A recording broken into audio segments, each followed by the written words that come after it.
For the bare necessities, the simple bare necessities. Hello and welcome to episode 44 of That's a Shame. I'm Isaac, and joining me as always, live in the sense that we're recording this like on the day it's supposed to come out, rather than having pre-recorded stuff. For the first time in ages, it's Declan. How are you, Declan? I am very well. How are you? Good, I'm good, thank you. Yeah, not bad at all. How are you psychologically, though? Well, you know, we try our best. Each day I take it as it comes, and it's just a shame that it always comes with Joe's horrid face watermarked right over my vision, like I've stolen a free copy of some Adobe software that puts that in everything. How about you? How are you holding up? Yeah, mostly okay. Have you had that nightmare again, I meant to ask? Oh, of course I have. Every day. Scarred, wow. It's Nice to be doing this live, though, as in, like, we haven't, because we recorded that big episode in one big chunk and then broke it down. We haven't actually done a podcast in quite a long time. No, I know, it's mad. Like. Yeah. I've forgotten everything I knew. We're doing this I'm talking into a toaster. We're doing this through a new medium because we forgot all our passwords. Yeah, it's a real shame. But yeah, here we are. We survived that story that you knew we survived, what with us editing and putting out the podcast still. We thought we'd take this episode to kind of reflect on not only the events, which we've kind of already reflected on, but the new event that was talking about them, because it was something that we hadn't really done in the show. It was like a very different format to what we're used to, because it wasn't always, we weren't really trying for the comedy as much. No, I was very much trying to make everyone aware of the horror. I think it came through. So we thought we'd take this episode to deal with the email that we've had in the intervening period, some tweets, and then get on to some other stuff. But before we get into all of that, I just wanted to tell you a quick story that involves another different could-be crime that was thwarted by me. Are you ready? I am excited. Good. So don't be too excited, because unlike the very corporeal, physical, geographical crime that is murder, this one took place on the phone. Right, And okay. I'm sure everyone is familiar with this setup. The phone rings at a time of day that you know no one you know is calling. Actually, the landline ringing on its own is an issue. Horror. Because no one uses it. No one wants a landline. But the phone rang at about 1 o'clock.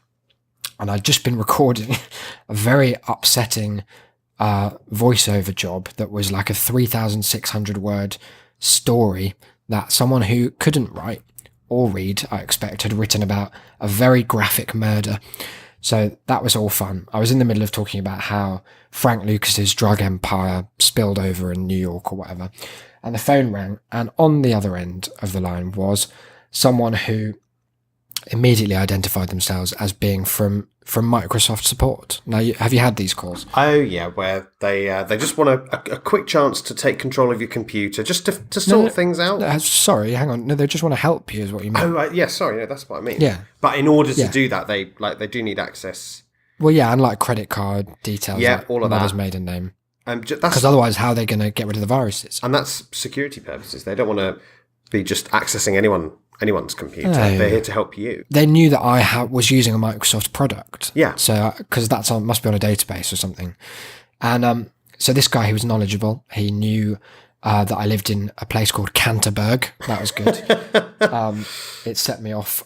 It set us off on a good foot. His name's Phil. One of the premier cathedral burgs. Yeah, in the country. It's the jewel of the South, they call it.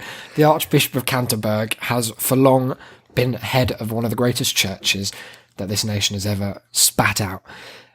So he knew all about what life was like in Canterbury. And in fact, he informed me reliably that viruses were running amok in Canterbury. Because you know, the thing about like the internet and viruses is that they're very localized. Geographically localized, yeah. It's a lot like a flu outbreak or polio or measles, maybe less extremely.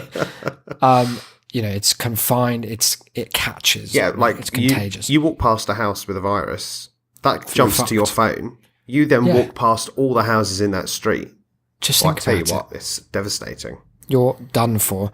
So I was all too ready to be assisted because you know me, I don't want a virus riddled anything. I tell you, your computer, that's like 80% of your existence. If that's most of my brain. If that's gone, that's where all my memories fucked. Yep. I don't The podcast would be over. that'd be it. Yep. A fun end. Call it a day. Leave it on the block switch. 44 and out. Oh, yeah. Actually, it would have been... 43 and out. Yeah, no, I think it was before we published 43, so that people would never have heard the conclusion. So they would have They'd assumed, have just assumed that we died. Yeah. Yeah. They'd have called all kinds of security forces. But anyway... So you must have jumped on this offer for... You know, I was keen. I was all too ready to help. A lot like that story you told about when you went through the immersive horror experience and immediately became one with the action, one with the narrative, a character in your own right. You committed. I committed. I was like, Phil, I'm so glad you've called. I'm ready to... We're going to solve this problem between us. I have all the time, the money, and mother's maiden names that we need between us to free not only my computer, but all the computers of Canterburg from whatever hassle might be befalling them. And Phil, for his part, was enthralled. Like he took this as a kind of rallying cry and shouted something to other people in his call center in a different language. So I can only assume he was like, we've got one, that kind of vibe. Here he is. So he wants our help. Yeah, at last, because I think people have been writing him off all day as like, I don't know what, scammer, something like that. Jesus, the cynics of this world. I know, it's horrible to think that people would judge like that, but they do. So the call went on for some time. We did all the usual things that anyone who's ever experienced this would go through, where they like do these really odd little tests that are supposed to make you think that you are in the midst of like Stuxnet trying to destroy your infrastructure. Right. Things like opening Event Viewer, which is just where it lists literally everything that ever happens on your computer. And when that number of things that have happened is large, they go, oh my God, sir, that's a fucking lot of viruses. Don't worry about the fact that none of them say virus, but just trust me. Because look, a virus wouldn't, would it? Come on. Yeah. They're sneaky.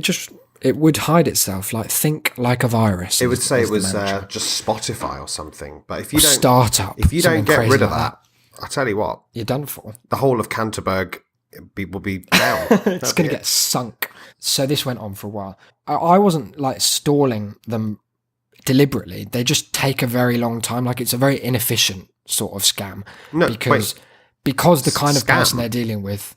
What scam? That was just an inclination I had at this point. Oh, I see. I trusted Phil, but at the same time, I was wary because of the Joe experience. I just see scams everywhere. I didn't want you being one of these skeptics who just instantly. I'm not a doubting Thomas. Okay, thank goodness. Me and Phil are blood brothers by now. But the nature of these scams is that they the only targets that actually work are people who are like really technologically illiterate. So because of that being their audience, they have to spell out every technological step in extreme detail. So whether that's opening like Chrome or typing in a web address, the whole thing is like precisely explained in about 20. It's literally www, and they have this really weird version of the native phonetic alphabet where they're all terms that are to do with computers. So it was like fuck off. G as in Google, O as in of computers, O again, but this time it's off, like when you turn a computer off, and then they just spell through a website that's something like Microsoft help support please .biz. Okay, get on that. Anyway, the long and short of it is this went on for a while, and I've previously I've never done it for the podcast, and also I feel like my thunder was kind of stolen by a Reply All episode that our listener and pal Emily pointed us towards, which has since caused a lot of stir. It's a good episode, or double episode, where a guy gets one of these scam calls, strikes up a relationship with the person who's scamming them, and eventually goes over to India to meet them in person and finds that they're terrifying criminals, as you might have thought. No. I mean, you could never have guessed. It would have been lovely if they found out that they were actually going to be best friends, but it was just horrible experience on all accounts. So I've been dealing with these people for a while because I just find it mildly entertaining. And I like to think that the longer they're talking to me, the less time they're talking to some like sweet old lady who's going to give them like £800 to fix her iPad or something. And I was stringing him along, just kind of saying I was doing stuff while I was reading the rest of this story that I was going to have to narrate for not enough money. And eventually he became very frustrated by my inability to allow him to scam me, because it comes down to the crunch, which is now we need to take control of your computer to fix whatever the virus is. And obviously that's the point where they lock stuff or hijack files and are like, oh, you'll never guess what. Now you have to pay us like $100 to fix stuff. But I obviously wasn't going to do that. So instead I was just saying that I was. And there's like a thing where it's like, put in a code and we'll connect to it with the password. So I was just putting in the wrong code and it was all failing. And eventually he transferred me to someone else who is a more senior figure. I got the impression he had a great authority about him. That's good. He was called Bob. Right. Bob from Microsoft help me.biz. And Bob was not going to fuck around. Right? He didn't wanted have to get time. Directly to the point. Of course, I'm on a serious clock here. He's got the entirety of Canterbury to de-virus, to inoculate. The Archbishop himself, Canterbury Cathedral, was on the verge of Geoffrey collapse. Chaucerberg needed his help like nothing you've ever known. And so he had a solution in mind. The scammer's tale. He got me to download TeamViewer, which is remote controlling a computer. But because I was failing the intellectual gauntlet that was type in a 6-digit code so that we can connect to your computer, Right. What he knew was that it's far easier, given the kind of security dynamic, it's far easier to connect to another computer instead. Right. So what he got me to do was put in their code, which is only 2 digits or something, and connect to their computer. Perfect. And then there's a button at the top that says switch control or something. So you just swap the arrangement. I guess it's for if you were like showing someone something and then they demonstrate that they can do it, Right, that kind of yeah. thing. But there's also a big button next to that says shut down. so rather than go for that one, I went for the shutdown, and it had a little drop down that was like reboot in safe mode, like sign out and all these things. But then there was one that was like LAN reboot, which was local area network reboot. So I gave that a quick click, and for the next 3 minutes, I received the most aggressive onslaught of swearing in the most diverse set of languages. He was swearing at me in every Romance language. The man knew how to call me a motherfucking cunt in like Dutch. It was incredible. He was the angriest man I have ever encountered. And I was just like incredulous, because obviously like it was clear that I'd been stringing him along. But the anger is so odd, because how can you be angry at me when your premise was to scam me? How can you be self-righteous as someone who literally called up in order to fuck you over, and having had the tables turned, mad. Now suddenly feels that he's got to take the moral high ground? Yeah, and he was like, you've set us back hours, because apparently the reason, I think they all run like a virtual, like they're basically all on the same computer is what it sounds like. So they all just run different like instances of it or something, so that they can't, I don't know, be traced or be scammed themselves. But he was furious, and I just thought I'd share, because it is a shame when people scam you. It's a shame when they can't recognise that I don't sound like a 95-year-old man or lady, and therefore like your time's best spent out of Canterbury scamming other people, or indeed not scamming anyone. So just a little thought. And if you ever get a chance to fuck with these people, then please do. Please record it. And we'd love to hear about it, because it's a delightful experience. You're an absolute hero of Canterbury. I'm like Robin Hood. Yeah, they've erected a plaque outside my house. It says, the biggest really quite cunt in Canterbury. And what it does is it says that, and then you can hover over it with your phone, and it translates it into 300 different dialects, each one more aggressive and sexual than the last. Very, very angry he was. But he didn't hang up. That was the interesting part of the anger, because I thought he'd just go, fucking idiot, and hang up. But no. He needed you to hear this. He needed me to hear it in as many different EU languages as he could possibly muster. In case. I think he's just a kind of like frustrated Rosetta Stone customer. Like he's been learning all these languages with nowhere to use them, and he just wanted to show off his repertoire like he was auditioning. He's spent his life savings working at the scam place on Duolingo, but now doesn't have the money to go anywhere. But I tell you what, if I ever need a translator, I've saved his number. I'll be calling Bob back. I'll be like, look, we can put this aside. Microsoft Bob, give us a hand.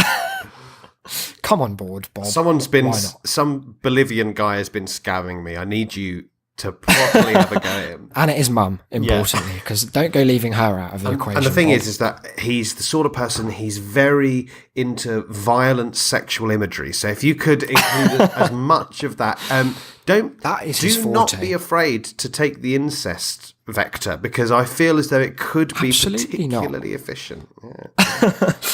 He knows what he's doing. Right, that was just unrelated story, but I just wanted to tell you because I saw you after this had happened, or we'd spoken or something, and I couldn't tell you because I thought I'd save it for the show. I'm glad So that's off my chest. that you finally got it out there. But let's go back to what I think is going to be a kind of putting a cap on the end of the thing rather than a recap. This is just a cap. Are you quite to the Block Switch all right? project? I've been better, I'll be honest. I'm under a lot of pressure from Bob. But I thought we could just reflect on what has been a kind of experimental process for us. Yes. Take some emails, and then we've got some lovely reviews to get to as well. Oh, I'm very excited. And then we have a small announcement about admin stuff that yeah. we'll do at the very end. So stay tuned for that. But should we kick off with an email? Or should we kick off with your thoughts about the process? Well, I'm going to put my thoughts first, then all the emails together. Okay, clever. Keep the fans, Structure. like, that's it. That's the community, isn't it? So, my thoughts are far less important. So, might as well get them out of the way. Well, Skip them. it's now, 2 weeks nearly since we stayed with Joe. Or didn't, as it turned out. Stayed in the loosest sense. That we encountered Joe.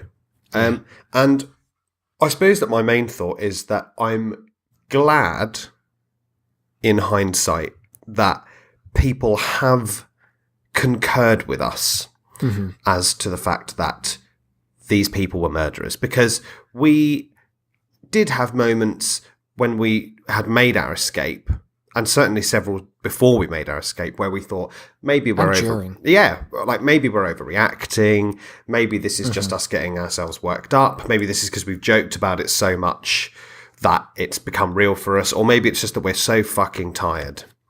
But I've told this story in person to a few unfortunate people who don't listen to the show. More fool What are they doing? I've given up on telling the story and I just tell people to listen to the show. I'm like, look, I cannot be bothered to relive this. Just find out. So, like, I've told it a few times, and the story never fails to elicit shock, which is good, because the worst thing would be to get as far as Joe coming in and taking all of my bedding. And have people just sort of nodding along like, yeah, he was making a bed for you. Bed's a clock. Yeah. Everyone does it. Yeah. Who hasn't stayed somewhere where an enormous man they've only met for 3 minutes comes into their room while they're in pants and just strips their bedding off? Were you in pants at this point? I was don't think you in mentioned that in the show. PANTS, not pants as in the American vernacular. Oh no, you'd never specified that. Actually. Underwear, Yeah. boxer shorts. Oh dear. Even worse. I know. Horrid affair. Yeah, my experience has been similar. My mum was quite horrified because I didn't tell her the story. She had to find out from the podcast. She concurred. And also all the emails we've had and tweets were like, yeah. Some people have told us when they would have left, like what was the final straw. Some people have just said the whole thing sounds dreadful. I should have left a lot earlier. But the theme has been, yeah, you were right to get out.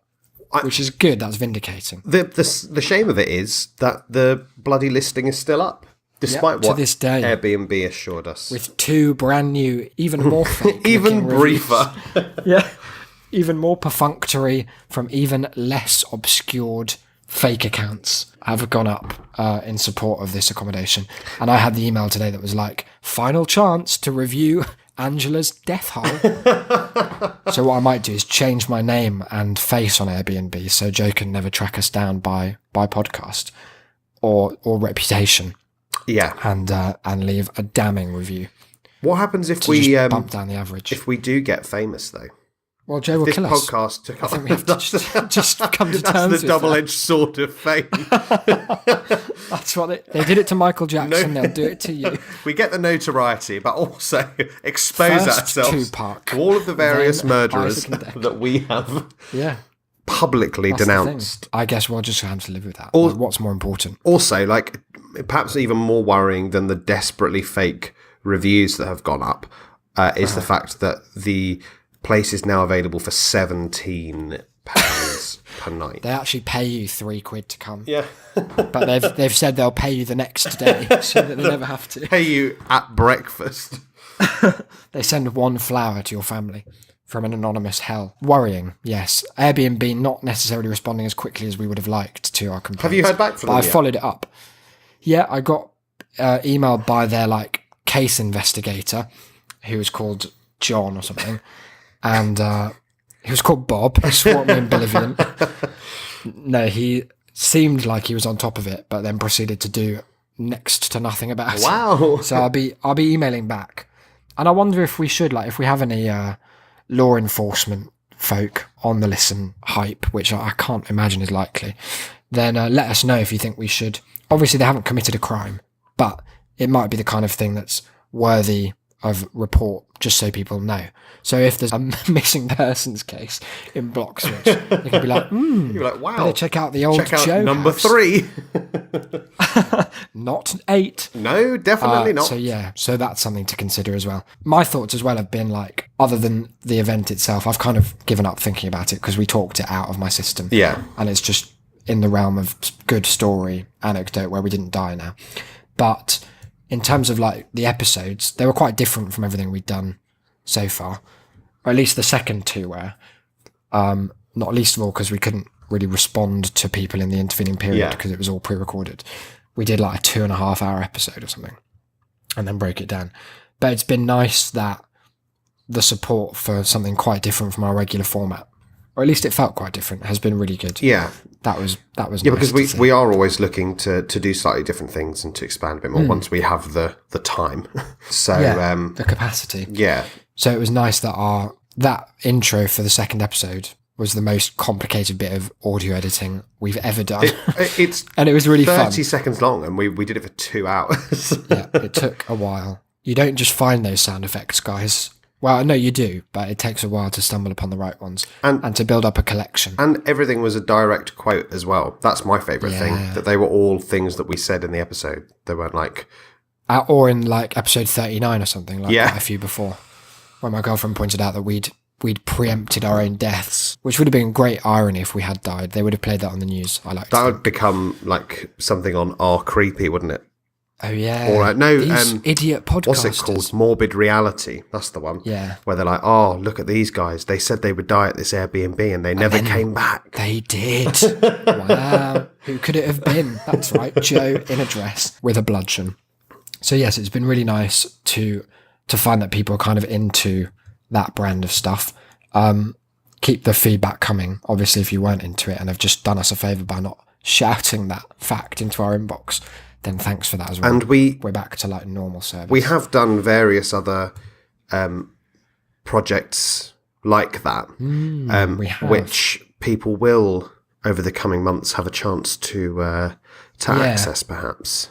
Have we ever talked about the birds on this show? I don't think we have. No, Should we tell people about that Yeah. briefly? You'll remember Joe. Dange, Not that Joe. Joe Dange from Yes. episode 6.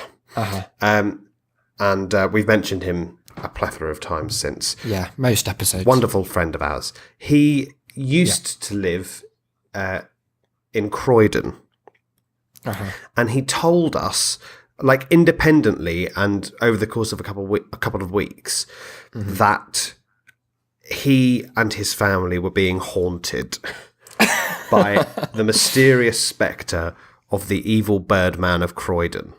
Yeah. Which is not a folklore figure that either of us were familiar No, with at the it's time. not. Or indeed It's now. not the sort of mythos that has necessarily And made it made out it of to Croydon. screen. No. Spielberg's optioned something, but it's not going anywhere just yet. So the details are quite worrying. Essentially, as far as I recall, it was that there had been lots of knockings on the door and ringings of the bell in the middle of the night, and then cars speeding away, like the creepiest game of Knockdown Ginger ever. Yeah. But then also that over a few weeks, every now and then they would leave the front door and find a dead bird hanging by a bit of string in the front garden, which I'll be honest, if I found, I would immediately throw myself into the nearest river. I'd move house in 1 second. I'd be living under a bridge. I would change my... I'd go to Joe's house. I'd change my identity. I would have a different name. Yeah. I'd have some surgery to my face so that I looked different. I would not want to be tracked by whoever has such a pathology that they feel the need to, in the middle of the night, kill a bird, because I feel it's unlikely that he happened across Oh, an you don't already think they dead just- bird. You don't think it was just like roadkill? No. Air kill. He Specifically bit its neck off. feels like he probably killed it himself. I mean, I'm profiling there. I've said he could have been a she, but it was it's definitely a definitely man. It's 100% a man. I think it was a man who was like trying to become a bird to try and I think get it's their like Red essence. Dragon, but really Yeah. shit. He said He just he's- every day was blue tacking another feather. he set his sights lower than dragon. Figured he'd go for bird. He's like, right, well, what's the lowest cousin of the It dragon? didn't work out for Francis Dollarhide. It might work out for me if I drop the hubris and we just Yeah, imagine watching Red Dragon and thinking that his only issue was that dragons, come on, mate, they're not even real. Just keep it in the you were world, eating a man. painting, mate. Come on, that's not real. That's not tangible. Bless him. You've got to go for something like the noble blue tit. So The garden bird is such a low sight as well, isn't yeah, it? It's not even like a bird of prey no. or an ostrich. Do you, I could take. Imagine if you came out and an ostrich was hanging up by a bit of paper. No, not paper, string. do you think that he assumed once you've achieved bird form, it's easier to become another bird? So Yeah, I think he thinks it's hierarchical. Like you can just work your way up to the dragon. he hasn't eventually. he hasn't heard of the glass ceiling. No, he thinks that the dragon is just a black belt waiting to be bestowed upon him by some evil serial killer sensei. He's going to be absolutely gutted. Very upset. So But yeah, Dan's had basically been haunted by birds was the issue. And he was you were at mine. yeah, one he night, was weren't you? genuinely upset though. I think he sort of seemed very because he messaged us that night. Saying Yeah. something about it, saying that they'd just been talking about it and he realised he hadn't told us about, there'd been another bird left and they were genuinely He came quite back and there was scared. like a bird, just like 80 different birds dead on his bed, or something, all tied together in a big swastika. So we Very thought that upsetting. as Joe's best friends, self-titled, we BFFs. it was our duty to support him. Yeah, to just take a load off his mind. And what better way to do this than to make the most singularly haunting video posing as a crime family known as the Bird Bros brackets Bird Brothers, Yeah, just in case. who Because they're criminal, but they like to be clear about Yeah. it. They don't want any ambiguity. who were threatening the D'Angelo family for being, and I believe this is a direct quote, a stain on the face of Croydon. Yeah, pretty much. It had undertones of like a hostage situation video as well, or like No. footage No. from... It didn't have undertones. It Oh, was was it directly quite overt? inspired by Right, yes. its aesthetic. Some of the Abu Ghraib footage. Yeah, exactly. I had my face covered by an American flag. You were wearing a snood that's What did normally I on have? your owl. The Yeah. owl featured itself. This is my pet owl. It's not an actual owl. It's just a big...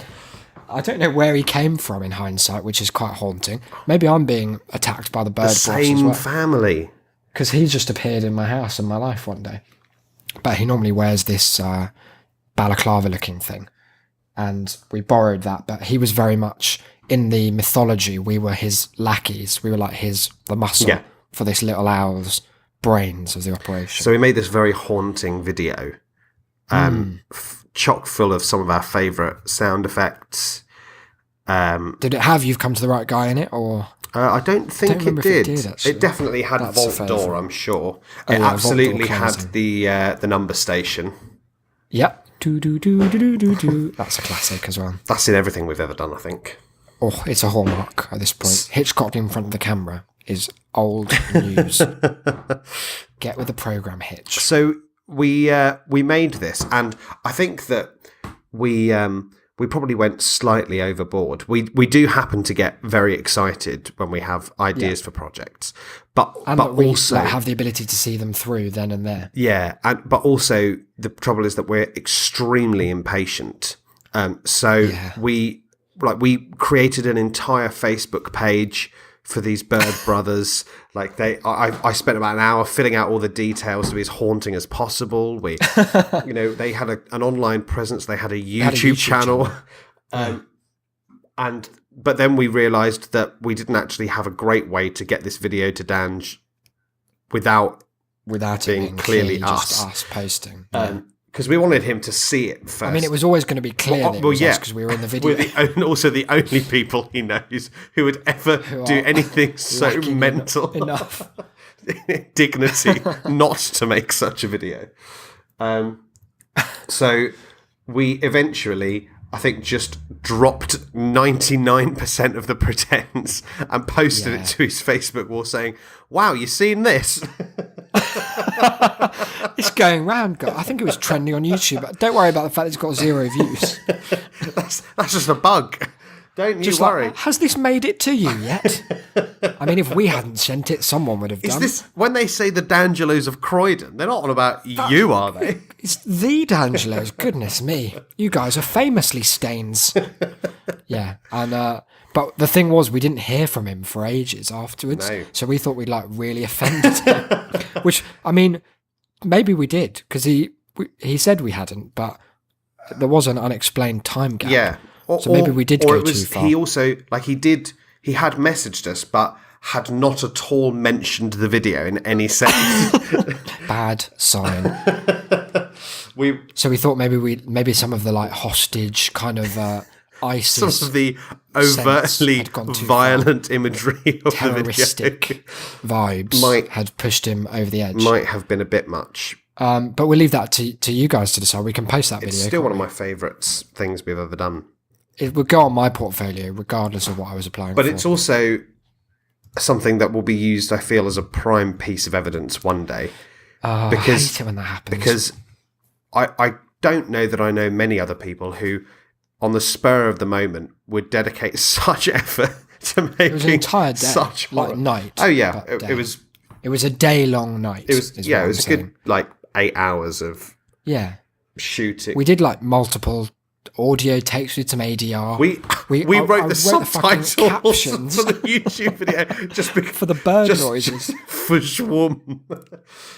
Just because we couldn't be entirely sure that they'd be able to hear it because we put so much reverb onto our voices. So much for too long, the D'Angelos have been an unwelcome stain on the face of Croydon. And then you had this haunting bit where it zoomed in on your face and you up-pitched your voice going, "Forever." It's horrid.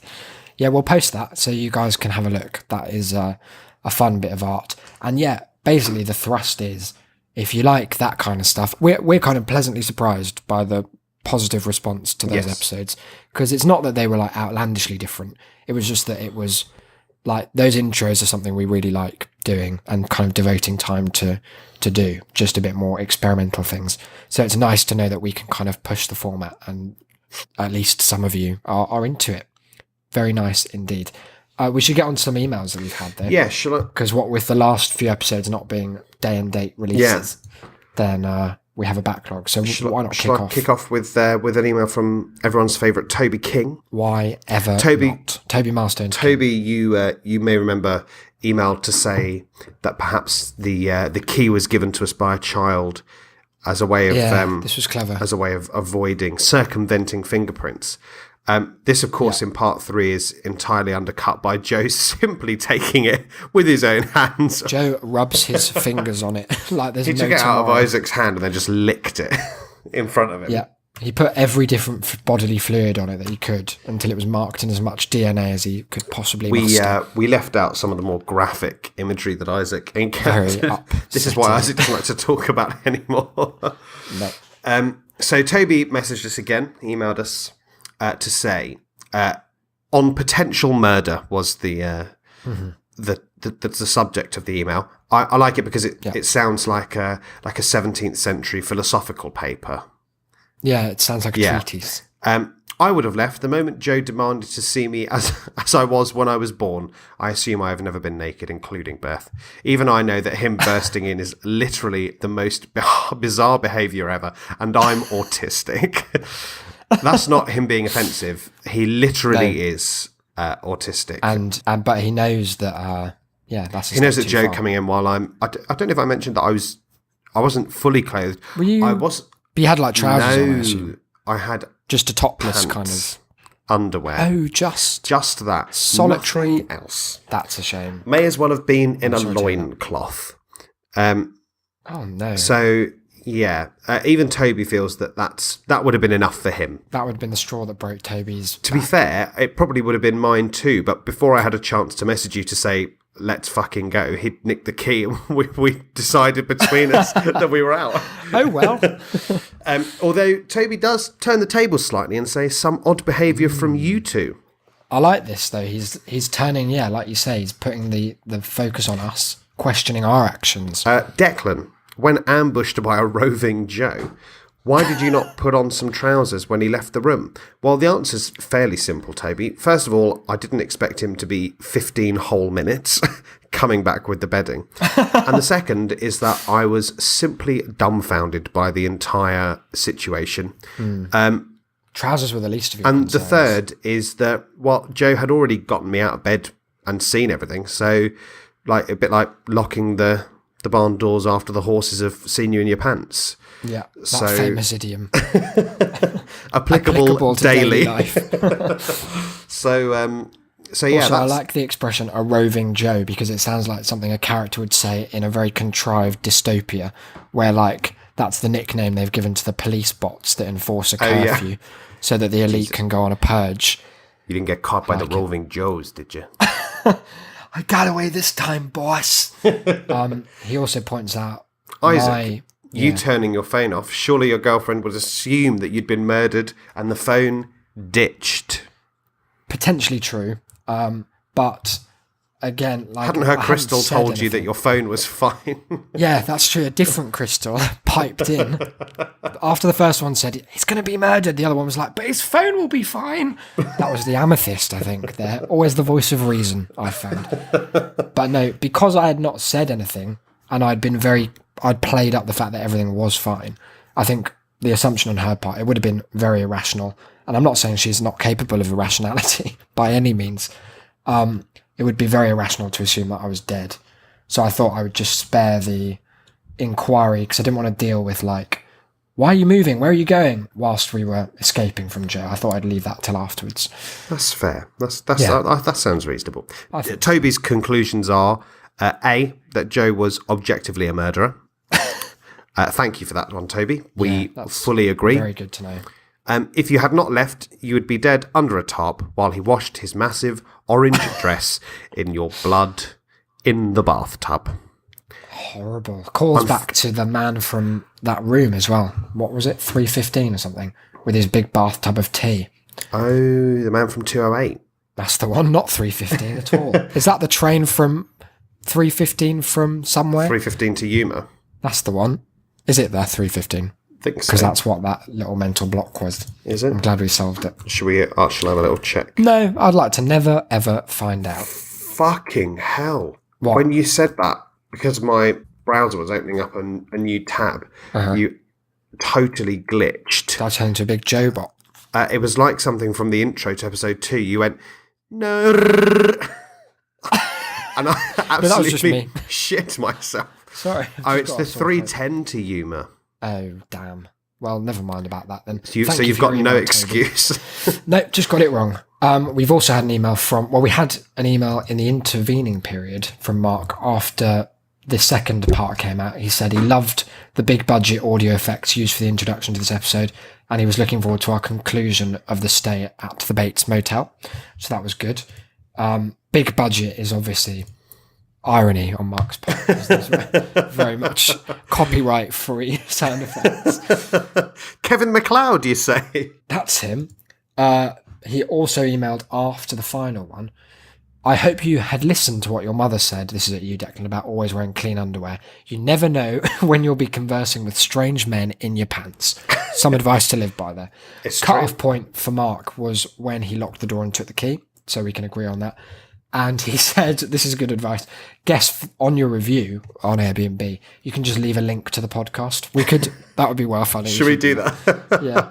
I mean, it gives him even more material from which to identify that I live in Canterbury, that you work at a hotel, that we know he's a murderer. Like, I don't know if it's necessarily the safest decision. We're eminently traceable. Yeah. Yeah. Oh, well. We had an email from a new emailer We did. as well. Which is always very exciting. It's especially exciting because I love that our listeners are on the same page as us in terms of familiarity, that they know us enough that there's no need to be dilly-dallying with, hey guys, my name's so-and-so, First and time, I'm... what is the thing like? First time caller, long time listener. Yep. Always loved the show, figured I'd get in touch. There's no need for that. Fuck that. Kevin's Cut email to the starts, chase. guys, what the actual fuck? 3 question marks.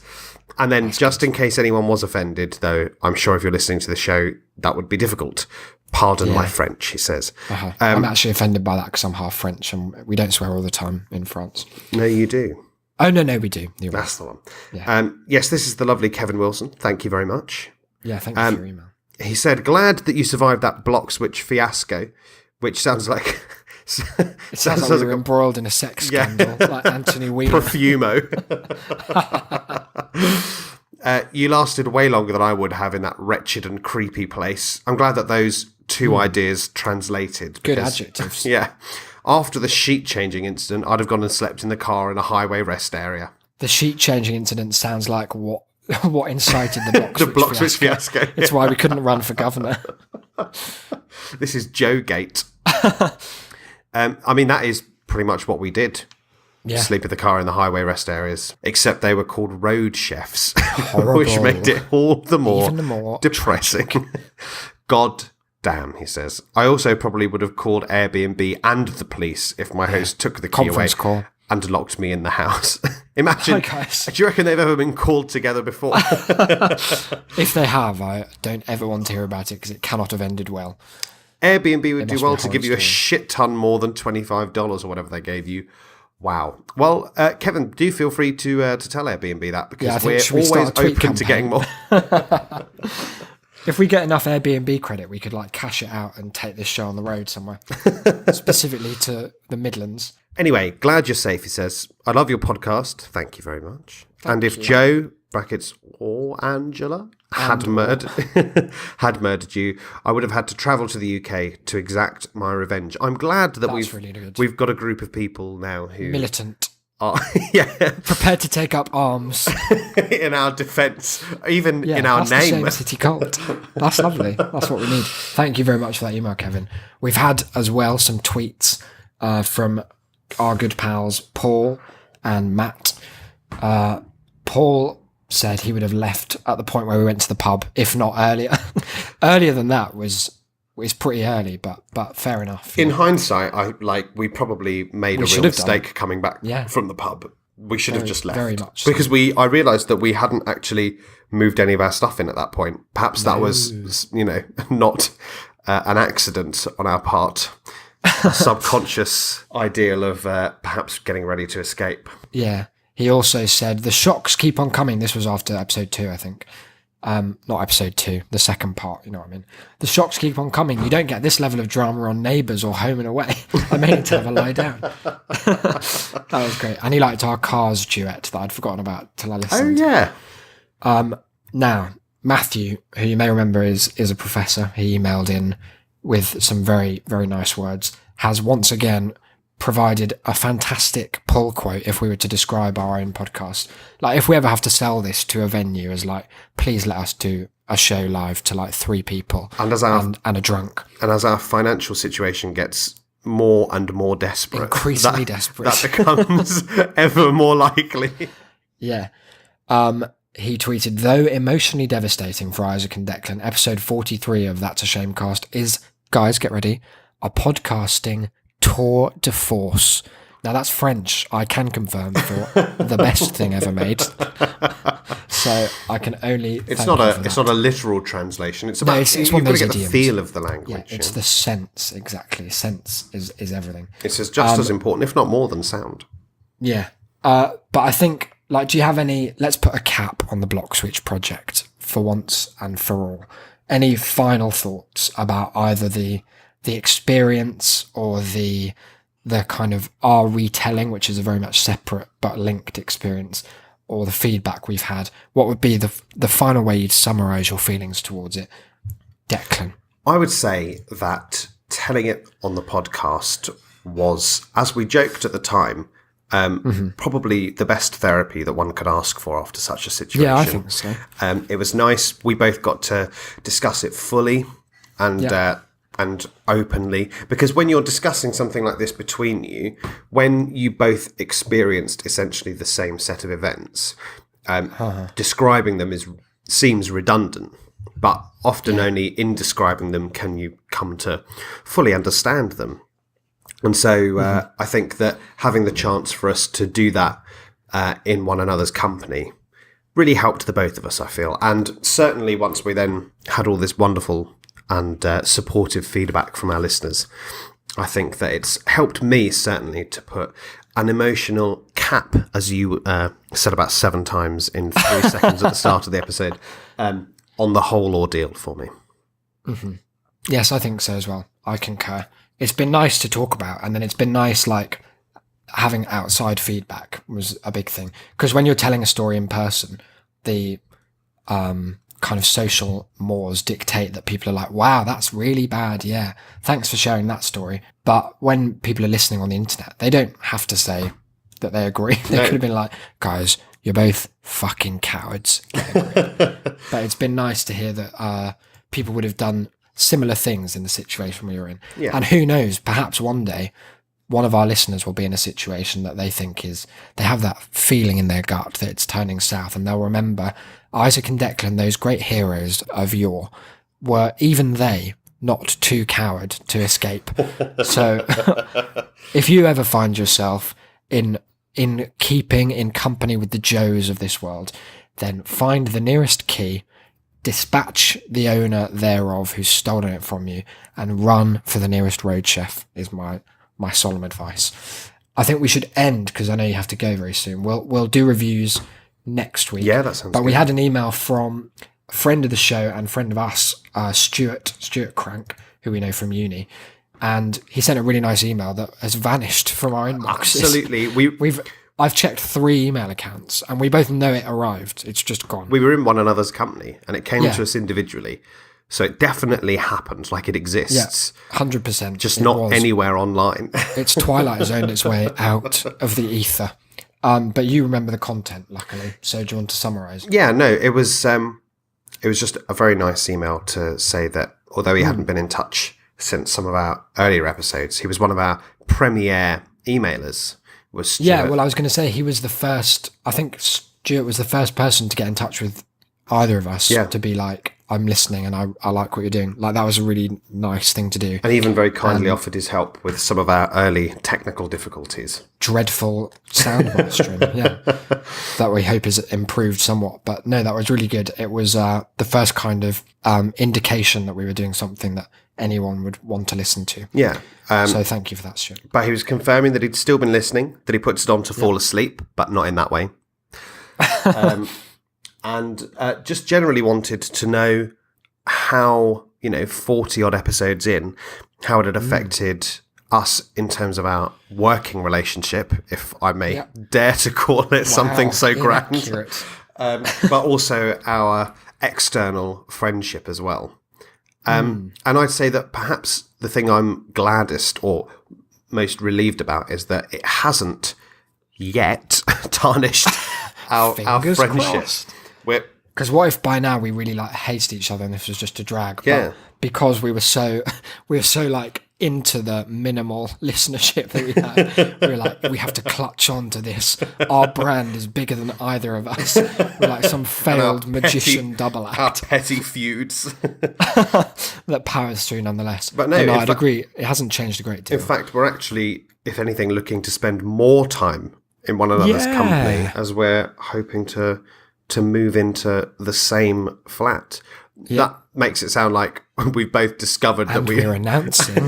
or I thought it made it sound like we'd both independently bid on the same place and had ended up together like some mad Like some sliding shit doors. That would be awful. But no, I think other than having to sometimes not tell stories as the time, like when they're happening, Yeah. and save them for the show, then there's not been a great deal of difference. I think it makes us better at telling stories that we both have already told in person. Yes. Because like when we were recounting Block Switch to your girlfriend's sister, and her partner, I think we had a good sense of where it was going, Yeah. the trajectory of that story. So it's probably improving our ability at hosting impromptu podcasts Yeah. that people are either going to hate or be fully on board We with. knew when to throw over to the other, didn't we? Yeah, Which was exactly. good. That's the gift. And in terms of our online presence, our podcasting relationship, I hope that it's not too much to say that we've gotten better since the first episode. Yeah, I think so. Well, let me read one review then, because it's come into focus. It's our most recent one from someone called, I think, Chase48 from the USA. Is that not Chase from Turning Point? Oh, yeah, it could well be. Yeah, it is, isn't it? Yeah. His review. So, yeah, hello there. We're big fans. This has been a process, is the review, but it is 5 stars, so don't worry. Thank goodness. I've listened to this show since it debuted, and it's progressed in all the right ways. Funny, enjoyable, and maybe even a little neurotic at times. I think he means you. You will always have a smile on your face by the end of the show. I hope it goes on for a very long time. So it's nice that idea of us no longer talking over each other as much, no longer having Yes. audio that sounds like it was recorded in Satan's In a eye socket, well. has gone somewhere. And it's on the back of all this positive feedback that we'd like to announce a slight change. We're cancelling the show. It's been a good... No, we're not. But basically, Declan alluded to the fact that we're like in the process, and we've talked about it on the show, Yeah. of trying to find a flat and dealing with moving. And one of the aspects of dealing with moving is dealing with having enough money to move. Because you have to... This is like a $2,000 deposit or something that we have to cobble together out of thin air. And part of that means that we're going to have to cut back from 2 episodes a week to 1. This might be a temporary thing, although as we're moving into holidays like December, it may be a bit longer than temporary. Because 2, I've never felt that we're stretching to do 2, No. but I've always felt that we could perhaps do more to plan 1 than just to kind of shout 2. Yeah. So hopefully we'll be able to commit to... And I think that whilst we have liked some of our more impromptu episodes and we've had some nice feedback on those, I think that certainly, even though we took this decision prior to telling Block Switch, I think that the feedback from that 3-part episode, where we did put in a bit more effort for each one, where there was more work going on, kind of shows that there is more of a market for us actually bothering to try and do something at least moderately inventive, if not just time consuming. Yes, exactly. So yeah, we've enjoyed doing 2 week, and I would like to go back to doing 2 week, partly if only just because More of the content is the dream. yeah, and if only just because I'm dreading going back to having to save stories for a whole week again. For a week, I know. But we'd rather, because I've been, like, people who I know who listen to the show, it's become clear that for the average person, 2 a week can, like, if you fall behind quite quickly. Yeah. And I would rather be a show that people look forward to once a week than one that people are like having to listen to on 3 times speed or having to skip episodes. or feel because like it's just more of a, it shouldn't feel like you're compelled. or one that they feel like they have to stop listening to because they like missed out on too much. The rhetoric has progressed so far that we Like, imagine not knowing what word of mouth is best of math meant because you missed that episode. you'd be devastated. I'd cry. You'd be out the loop. I'd find the nearest Joe and offer myself to their orange bloodbath Yeah. So before the night was out. So we're going to do Wednesday's episode 45, and then after that we're going to go down to 1 a week. Yes, the question is which day we want, because I think Wednesday and Sunday we kind of arbitrarily identified, but they've both worked out quite well, Yeah. which we didn't put much thought into for different reasons. I think Wednesday is a bit of a dead day in lots of people's release schedules. Yeah. So we've had a lot of people who are like, oh, it's great, I've got a podcast that comes out on a Wednesday now. And I think And it's Sunday, Wednesday, I think, as well, is better for us, like where it's situated in our week for that as well. but the choice is going to be up to Yeah. you, because we love you guys. So we're going to, after this episode goes out, there'll be a pinned tweet that is just a little poll. And if you vote between Wednesday, Sunday, or other, I guess we could put up and then inquire, then that will be the schedule. Like, this could change. I was going to say it's with heavy heart that we announce, but I don't think it will make a huge amount of difference. It should mean that we have more to talk about per episode, and kind of, the less chance of people falling behind or feeling like they've run out of being on the in crowd to get the jokes and things. So let us know your feedback. However, we've got to head off because Declan, are you working today? I am indeed. I have to shower, change, and be out the door in, what's that, 7 minutes? Wow. Score. So let's rally through the plugs with some great speed. You can email us, tass@shame.city. As this whole episode points out, we deeply appreciate your feedback, even if it's just to say hello that you listen. We will also get to reviews, which you can leave at shame.city/review or reviews, I can never remember, or just search that to Shame on iTunes. They really help the show. They boost it in some way that we aren't entirely sure about, but know exists in that iTunes cabal. What about Twitter? They can find the show. I say they, you listeners, can find the show at That's a Shamecast. Or if you'd like to contact us individually, then you may do so. Myself at Cynical Declan, and Isaac at Isaac BD. True AF. And lastly, the mailing list is a thing. Shame.city/mail. We might put like direct questions about things like which day to the mailing list, because they've expressed an interest in being asked things like that, I guess, by signing up. But there's some extra content that goes out to those guys. Most recently, those 2 little clips we recorded at Alton Towers, which we can resend if you join and would like to hear that particular nonsense. Other than that, check out that pinned tweet to vote for the day. Keep all feedback coming. We love you all and deeply appreciate your role in our lives really do. and in Shame City.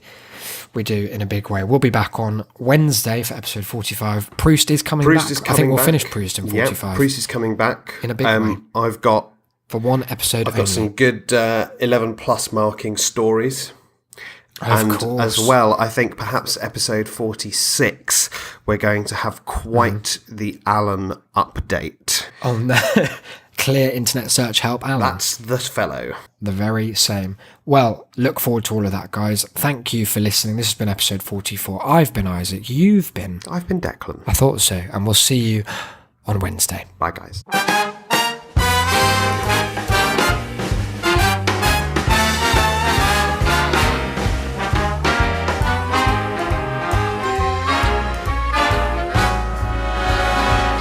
Look for the bare necessities, the simple bare necessities. Forget about your worries and your strife. I mean the bare necessities, oh Mother Nature's recipes that bring the bare necessities of life. Wherever I wander, wherever I roam, I couldn't be fonder of my big home. The bees are buzzing in the tree to make some honey just for me. The bare necessities of life will come to you.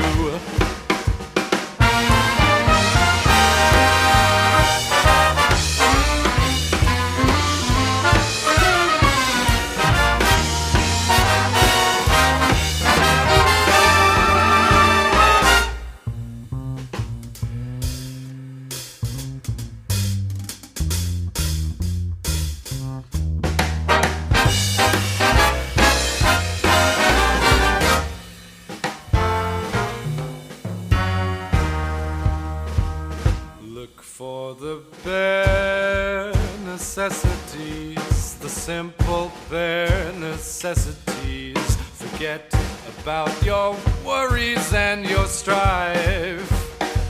I mean the bare necessities, oh Mother Nature's recipes that bring the bare necessities of life. Wherever I wander, wherever I roam, I couldn't be fonder, my new home. The bees are buzzing in the tree to make some honey just for me. The bare necessities of life will come to you.